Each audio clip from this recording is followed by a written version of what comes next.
નમસ્કાર દોસ્તો, સ્વાગત છે ઇન્સ્પાયર ગુજરાતની અંદર આપ સૌ દોસ્તોનું। અને દોસ્તો, જેવી રીતે ઇન્સ્પાયર ગુજરાત ઉપર ખૂબ સારો એવો રિસ્પોન્સ આપ સૌ લોકો આપી રહ્યા છો, એ જ રીતે આપના સુધી સમગ્ર જે છે કરંટ અફેરની માહિતીઓ છે અમે પહોંચાડતા રહીશું। ત્યારે એક એવી અપડેટ પણ આવી છે કે પાકિસ્તાનના આર્મી જનરલ એટલે કે આસિમ મુનીર જે અત્યારે ગાયબ છે।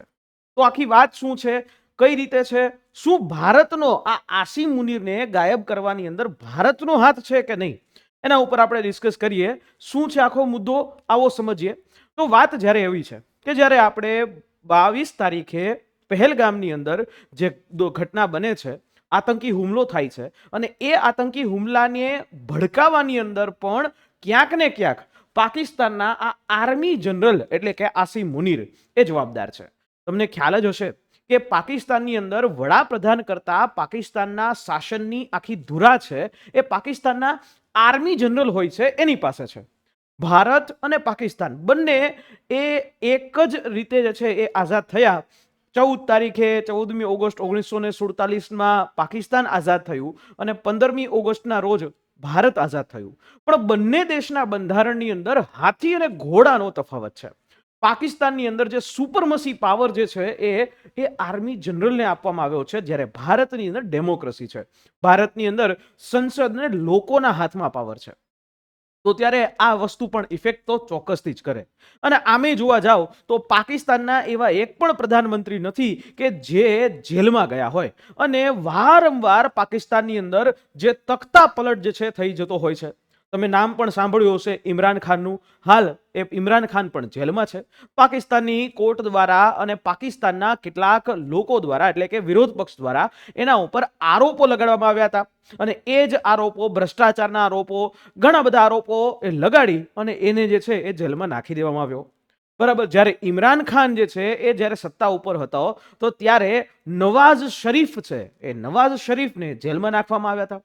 હવે અત્યારે ઇમરાન ખાન જેલમાં છે અને એની જગ્યાએ નવાઝ શરીફના ભાઈ, કારણ કે નવાઝ શરીફની તબિયત જે છે એ ખૂબ નાદુરસ્ત રહી છે, એટલે એની જગ્યાએ શહેબાઝ શરીફ પાકિસ્તાનના વડાપ્રધાન તરીકે એ ધુરા સંભાળી રહ્યા છે। અને એની સાથે સાથે મરિયમ નવાઝ અને ઘણા બધા એના જે લોકો છે એ આખું પાકિસ્તાન સંભાળી રહ્યા છે। ડેમોક્રેસી નામની છે, પરંતુ એ ડેમોક્રેસીની અંદર આખી જે ઘટનાઓ, આખું જે શાસન છે એ આતંકીઓ એ કરતા હોય છે। પાકિસ્તાનની ઇન્ટેલિજન્સ એજન્સી ISI એ પણ આ જ વ્યક્તિના હાથમાં છે। હવે વાત એવી છે કે પહેલગામ જે હુમલો થયો, એ પહેલગામ હુમલાને જે ડાયરેક્ટલી કે ઇનડાયરેક્ટલી સપોર્ટ જે છે એ ISI એ કર્યો, અને ISI જે છે એને પણ આ સંપૂર્ણ જે છે એ છૂટ એ આ વસ્તુ કરવાની એ આ વ્યક્તિ એટલે કે આસિમ મુનીરે આપી હતી, એવા આ ભારત સરકાર પાસે પુરાવાઓ છે।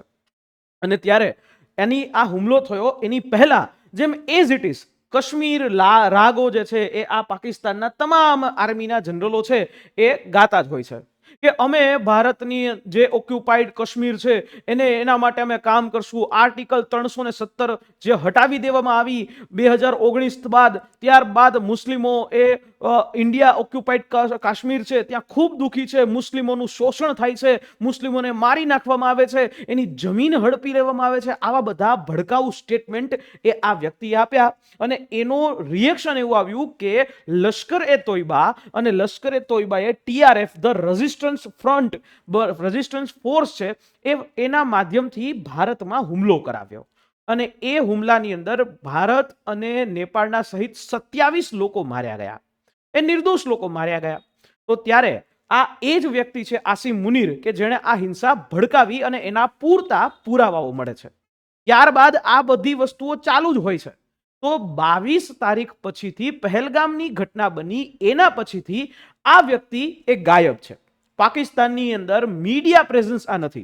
જ્યારે આવડું મોટું જે છે એ થઈ રહ્યું હોય, બે દેશોના યુદ્ધ વચ્ચેની વાત આવી ગઈ હોય, ત્યારે આ ખુદ પાકિસ્તાનના આર્મી જનરલ જે લોકોની સામે આવતા જ નથી, લોકોની સમક્ષ ઉપસ્થિત થતા નથી, ત્યારે સ્વાભાવિક છે દરેક વ્યક્તિના મનમાં એક સવાલ થાય, જેવી રીતે ભારતની ઉપર કશું થાય અને ભારતના પ્રધાનમંત્રી જે છે એ લોકોની સામે ન આવે, મીડિયા પ્રેઝન્સ ન બતાવે, તો ત્યારે એક પ્રશ્ન ઊભો થાય કે પ્રધાનમંત્રી ક્યાં ગયા?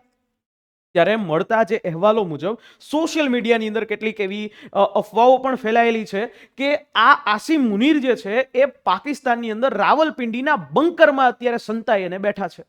ઘણા બધા લોકો એવું પણ કહે છે સોશિયલ મીડિયામાં પાકિસ્તાનના જે એક્સ ઉપર લખવામાં આવે છે કે ભાઈ આસિમ મુનીર છે એ આસિમ મુનીર જે હાલની અંદર એક વિદેશની અંદર છે. અને એ વાત પણ છે કારણ કે પાકિસ્તાનના આસિમ મુનીર જે છે એ આસિમ મુનીર કે લોકો જે છે એને પૂછે છે અને ટ્વિટર ઉપર એક હેશટેગ પણ ટ્રેન્ડિંગ થયું, હેશટેગ મુનીર આઉટ.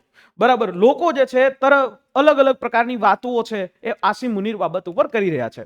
પણ હા, એક વાત છે કે પાકિસ્તાન આ જે પણ વસ્તુ અત્યારે ચાલી રહી છે એ બાબતનું જે છે એ ઘટના જે છે એને પાકિસ્તાનના પ્રધાનમંત્રી ઓફિસ દ્વારા ખંડન કરવામાં આવ્યું. એટલે ખંડનમાં શું થયું તો કે પાકિસ્તાનની જે મીડિયાના માધ્યમથી ટ્વિટર ટ્રેન્ડિંગ જે છે એના માધ્યમથી જે અહેવાલો ચાલી રહ્યા હતા, તો ત્યારે પાકિસ્તાનના પ્રાઇમ મિનિસ્ટર ઓફિસ છે એના દ્વારા એક ફોટો જાહેર કરવામાં આવે છે. અને આ ફોટો જે છે એ ફોટો હોય છે જે સ્પેશિયલી એ શાહબાઝ શરીફ આમાં દેખાય છે અને chief army staff general Asim Munir જે છે એ દેખાય છે. અને એ જે છે એ અહીંયા એનું બરાબર છે એ આ ફોટો જે છે એ અબોટાબાદ છે ત્યાં એ પાડે છે.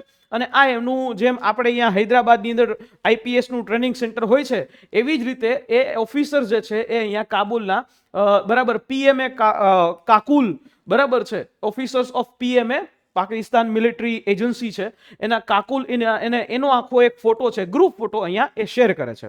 ઘણા બધા લોકોને એવું કહેવું છે કે આ ફોટો તો જૂનો છે, પરંતુ હવે સત્ય હકીકત શું છે એ આસિમ મુનીર જ્યારે પબ્લિક પ્રેઝન્સ ઉપર આવે ત્યારે જે છે એ ખબર પડે. આ જ્યારે આવા અહેવાલો ચાલી રહ્યા છે ત્યારે સીધો પ્રશ્ન ઊભો થાય, કારણ કે ભારત અને પાકિસ્તાન વચ્ચે જે તણાવ ચાલી રહ્યો છે એમાં સીધું ભારતનું નામ આવે કે શું ભારતના કોઈ રો એજન્ટ કે ભારતની કોઈ ઇન્ટેલિજન્સ બ્યુરો કે ભારત દ્વારા આસિમ મુનીરને ગાયબ તો નથી કરવામાં આવ્યા ને?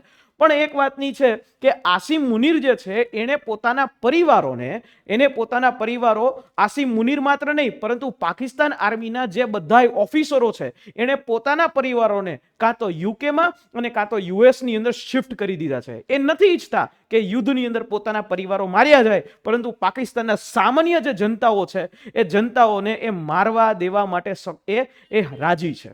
બરાબર, પાકિસ્તાનની સામાન્ય જનતા કે જે ટેક્સ પેયર છે એને જે છે એ મારવા માટે હાજર છે. બરાબર, કઈ રીતે? યુદ્ધ જાહેર કરીને કે એક્ટ ઓફ વોર, કાં તો તમે તમારે આતંકી હુમલાઓ બંધ કરો, આતંકીના જે પણ સંગઠનો છે એ સંગઠનો ઉપર કાર્યવાહી કરો અને તો તમારું ભલું થાય. પણ આ કેવું છે કે પોતાના જ લોકો, પોતાના પરિવારો જે છે એને સેફ સાઈડ મોકલી દીધા અને દુનિયાના આખા પાકિસ્તાનીઓને જે સામાન્ય જનતા કહેવાય, સામાન્ય આવામ કહેવાય, એને જે છે મોતના મુખમાં ધકેલી રહ્યા છે એ વાત. અને જ્યારે આ એવો સમય છે કે જ્યારે પાકિસ્તાન પાસે એવી કોઈ પરિસ્થિતિ નથી, દુનિયા એ પાકિસ્તાનના જે છે એ ઇકોનોમી છે એ સંપૂર્ણ કોલેપ્સ થઈ ગઈ છે, સંપૂર્ણ ડાઉન થઈ ગઈ છે, ક્રેશ થઈ ગઈ છે. અને ત્યારે એ સમયમાં પાકિસ્તાન હોશિયારી ઠોકે છે કે તમારે આવવું હોય તો આવી જજો, ગુજરાતી ભાષામાં કહીએ કે મોરે મોરો દઈ દેજો. બરાબર છે, એક્ટ ઓફ વોર ગણાશે, આ બંધ કર્યું તો આમ થશે. પણ આપણે મોદી સાહેબ છે, અમિતભાઈ શાહ છે, જે તમે લોકો વિચારો હંમેશા મીડિયા અને લોકો વિચારે એનાથી કાંઈક હટકે કરવા ટેવાયેલા છે ગુજરાતી એ પનોતા પુત્ર. અને એટલા જ માટે કહેવાય છે કે ટૂંક સમયમાં પાકિસ્તાનનો રસ્તો તો નીકળશે. પણ જોવા જેવું એ છે કે આસિમ મુનીર ભલે એ દેખાતા નથી, ભાગી ગયા, ગમે થયું, પણ પાકિસ્તાનની જે આર્મીમાંથી ટપાટપ રાજીનામાઓ પડી રહ્યા છે. બરાબર, 1200 જેટલા આર્મીના પર્સનલ જે છે, આર્મીના લોકો કે જેણે તાજેતરમાં એ રાજીનામું આપ્યું છે. બરાબર છે, 250 ઓફિસરો અને 1200 એવા સોલ્જર્સ જે છે એમણે રાજીનામું આપ્યું. હવે એ રાજીનામું એટલા માટે આપ્યું કારણ કે આની પહેલા જે અટેક જો છે થયો તો એ બલુચિસ્તાન લિબરેશન આર્મી દ્વારા કરવામાં આવ્યો અને એમાંય પાકિસ્તાન પોતાના કેટલા લોકો માર્યા ગયા એની જાણકારી એ દુનિયાને ન આપી. અને એટલા માટે ફરી પાછું આ તો ઇન્ડિયા છે, આ તો નયા ઇન્ડિયા હે, ઘર મેં ઘુસેગા ભી ઓર ઘુસકર મારેગા ભી. અને એટલે જ આ પાકિસ્તાનના કેટલાક જે સૈનિકોએ ટપાટપ રાજીનામા છે એ પડવા માંડ્યા છે. ઓફિશિયલ રાજીનામાઓ છે એ લેફ્ટનન્ટ જનરલ ઓમર અહેમદ બુખારી છે એને મોકલી આપવામાં આવે છે.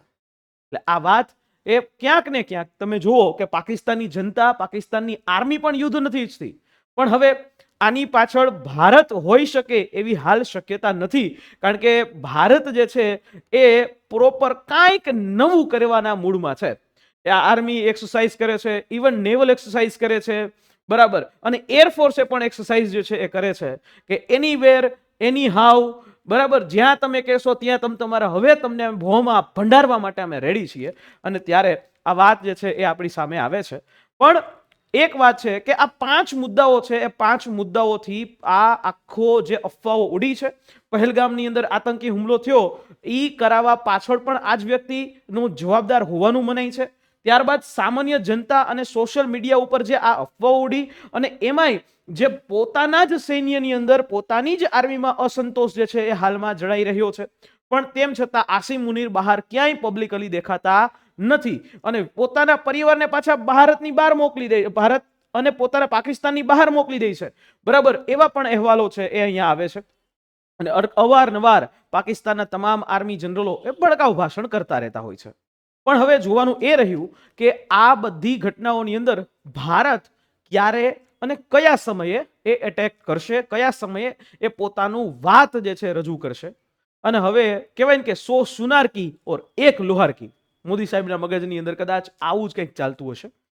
પણ તમારું શું કહેવું છે? શું પાકિસ્તાનના આર્મી જનરલને ગાયબ કરવામાં શું ભારતનો કોઈ હાથ હોઈ શકે? શું નરેન્દ્રભાઈ મોદીનો હાથ હોઈ શકે? શું અમિતભાઈ શાહનો હાથ હોઈ શકે? કોમેન્ટમાં જરૂરથી તમારો અભિપ્રાય જણાવશો.